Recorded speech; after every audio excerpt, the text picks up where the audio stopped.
सबसे पहले तो आज के इस सफल कार्यक्रम के लिए अरुण अग्रवाल जी और त्रिलोक झा जी बधाई के पात्र हैं। मैं चाहता हूं एक बार करतल ध्वनि से इनका अभिनंदन कर दिया जाए। और दूसरी बात, मैं बहुत खुशकिस्मत हूं कि मुझे लंच के बाद बोलने का मौका मिला। उसका सबसे बड़ा बेनिफिट ये होता है कि सारे के सारे यहीं बैठे। उससे पहले कोई पीछे खड़ा था, कोई किसी को सुन नहीं रहा था। ये जो सम्मेलन होते हैं ना, इन सम्मेलनों में एक खास बात होनी चाहिए। आप सभी लोग विद्वान हैं, क्योंकि यहाँ पर जितने भी लोग आए हुए हैं ना, सभी ज्योतिष के फील्ड से ही बिलोंग करते हैं और सभी को बहुत अच्छा ज्ञान है। शायद मुझसे भी बहुत अच्छा ज्यादा ज्ञान आप लोगों को होगा। तो सम्मेलन में आने का मुख्य उद्देश्य क्या होना चाहिए? सम्मेलन में आने का मुख्य उद्देश्य होना चाहिए नई नई रिसर्चेस पे वार्तालाप करना। इसी कड़ी को मैं आगे बढ़ाऊं तो मेरी रिसर्च चल रही है आजकल न्यूमेरोलॉजी और एस्ट्रोलॉजी कनेक्शंस को लेकर, और मैं आप लोगों से जरूर शेयर करना चाहूंगा उस चीज को। और मैं आपसे रिक्वेस्ट भी करूंगा कि आप उस पर काम करिए। फॉर एग्जाम्पल, हम सभी लोग यहाँ पर न्यूमेरोलॉजी जरूर जानते हैं। कोई ऐसा नहीं होगा जो कहता होगा कि मुझे न्यूमेरोलॉजी नहीं आती। किसी ना किसी से सीखा होगा, यूट्यूब से देखा होगा। बड़ा शौक है, बहुत क्रेज है लोगों को न्यूमेरोलॉजी का, और लोग इसको बहुत शौक से करते हैं। तो अब बहुत सारे न्यूमेरोलॉजिस्ट इसमें ऐसे भी होंगे जिनको एस्ट्रोलॉजी नहीं आती, क्योंकि मैक्सिमम न्यूमेरोलॉजिस्ट टैरो या न्यूमेरोलॉजी का ज्यादा यूज करते हैं, एस्ट्रोलॉजी का कम यूज करते हैं। लेकिन आपको एक बात बताना चाहता हूं, अगर आप इसको ज्योतिष के साथ जोड़कर करेंगे तो परिणाम बहुत ही जबरदस्त होने वाला है। फॉर एग्जाम्पल, अंक ज्योतिष के बारे में ये बात कही गई है कि जिस नंबर को आप यूज कर लेते हैं वो नंबर आपके लिए एक्टिवेट हो जाता है। तो नेचुरल सी बात है कि अगर वो नंबर एक्टिवेट हो गया तो उससे जुड़ा हुआ प्लैनेट भी एक्टिवेट हो गया। और अक्सर हम देखते हैं कि हमारा मूलांक ये है, हमारा भाग्यांक ये है, इसको कौन सा नंबर देना चाहिए? इसको 5 देना चाहिए, नंबर 5 देना चाहिए। दे दो जी उठा के 5। लेकिन क्या आपने एक बात कभी नोट की है कि उसके जन्म कुंडली के अंदर बुध की स्थिति देखी है आपने? क्या है? नहीं देखी। और बाद में कहते हैं यार मैंने उसको 5 नंबर दिया था, मुझे रिजल्ट नहीं मिले। पता लगा कि उसकी कुंडली में बुध नीच का था और हम उसको 5 नंबर एक्टिवेट करवा रहे हैं। वाई?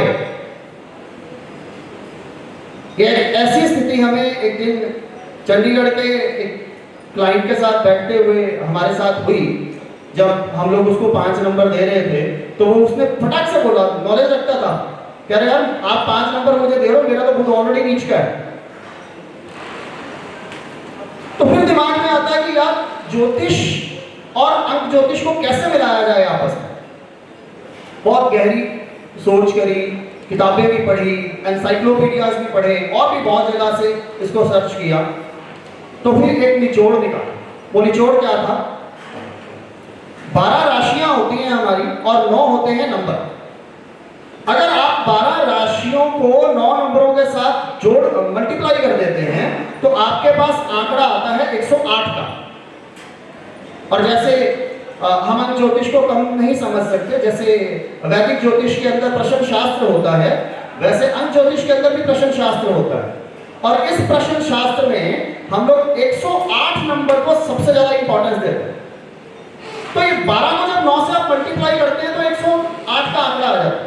और अगर इन्हीं 108 नंबरों को आप हर राशि के लिए इक्वली डिवाइड कर दें, मतलब 9 नंबर हर राशि को आप दे दें, तो आपके पास कुछ चमत्कारी रिजल्ट आपको देखने को मिलेंगे। फॉर एग्जाम्पल, आप मेष राशि को दीजिए 1 से 9 तक के नंबर, और वृषभ राशि को दीजिए 10 से लेकर 18 तक के नंबर, 19 से 27 दीजिए मिथुन को, और करते करते जब आप मीन तक पहुंचेंगे तो 100 से लेकर 108 तक का जो आंकड़ा आएगा वो मीन राशि का होगा। अब उपायों की बात बता रहे हैं तो मैं एक उपाय बता देता हूं यहां पर। आपकी कुंडली में बुध नीच का हो, बेशक हो, और आपको दिख रहा है कि आपको मूलांक और भाग्यांक के हिसाब से इसको 5 ही नंबर देना है, तो क्यों ना उसको उच्च के बुध का नंबर दिया जाए। अब उच्च का बुध का नंबर कैसे होगा जी? उच्च का बुध होता है कन्या राशि में, और अगर मैं कन्या राशि की बात करूं और इस कैलकुलेशन को देखा जाए तो कितने से कितने नंबर आएंगे? 45 से लेकर 54 के बीच में। और 45 से 54 के बीच में अगर मैं बुध के नंबर की बात करूं तो कौन सा नंबर आता है? वो आता है 50 नंबर। तो आप 50 नंबर दीजिए, आप 5 क्यों देते हैं? सेम कुछ ऐसे नंबरों की एग्जैक्ट कैलकुलेशन बता देता हूं, ज्यादा समय नहीं लूंगा क्योंकि आई थिंक समय बहुत ज्यादा हो रहा है, इसलिए शॉर्ट में बात करता हूं। 11 नंबर उच्च के चंद्रमा का, 30 नंबर उच्च के बृहस्पति का, 22 नंबर उच्च के राहु का, और 90 नंबर उच्च के मंगल का। इसी कैलकुलेशन के हिसाब से आप अपने घर जाकर आज कॉपी पेन पे इसको ड्रॉ कीजिएगा, हर राशि को 9 नंबर देखिएगा और फिर चेक करिएगा, क्योंकि नंबर तो 9 ही आने हैं। जब आप 1 से 9 तक नंबर दे रहे हो या 11 से लेकर 18 तक नंबर दे रहे हो, 10 से 18 तक दे रहे हो या 19 से 27 तक दे रहे हो, तो नंबर 9 ही दे रहे हो आप सबको। सिंगल डिजिट में कन्वर्ट करके देखिएगा, आपको अपने आप पता लग जाएगा कौन सी राशि पे कौन सा ग्रह उच्च का है और उसका नंबर जो होगा वो कौन सा होगा।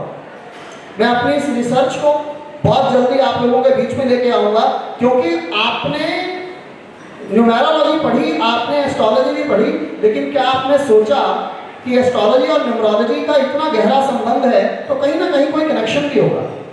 इसी कनेक्शन को बहुत हद तक बहुत नजदीक हूं इस चीज के कि अगर आपके पास सिर्फ जन्म तारीख है और जन्म का समय नहीं है तो भी आप अपनी जन्म कुंडली बना सकते हैं, आप जन्म का समय निकाल सकते हैं, सिर्फ आप अपनी डेट ऑफ बर्थ। ये बहुत जल्दी ये रिसर्च आप लोगों के बीच में आएगी, लेकिन तब तक के लिए मैंने कहा सम्मेलन में आने का सबसे बड़ा पर्पस क्या होना चाहिए? नई चीजों पर मिलकर विचार किया जाए, नई नई चीजें खोजी जाएं और एक मजबूत कॉन्वर्सेशन जो है वो हर सम्मेलन में होनी चाहिए। तो मैं एक नया पहलू आपके सामने रख रहा हूं, इसको एस्ट्रोलॉजी के साथ जोड़ने की कोशिश कीजिए, हर राशि को 9 नंबर दीजिए और निकालिए और देखिए कि कौन से ग्रह उच्च के हैं और उनके जो पर्टिकुलर नंबर होते हैं वो कौन से होते हैं। Thank you so much.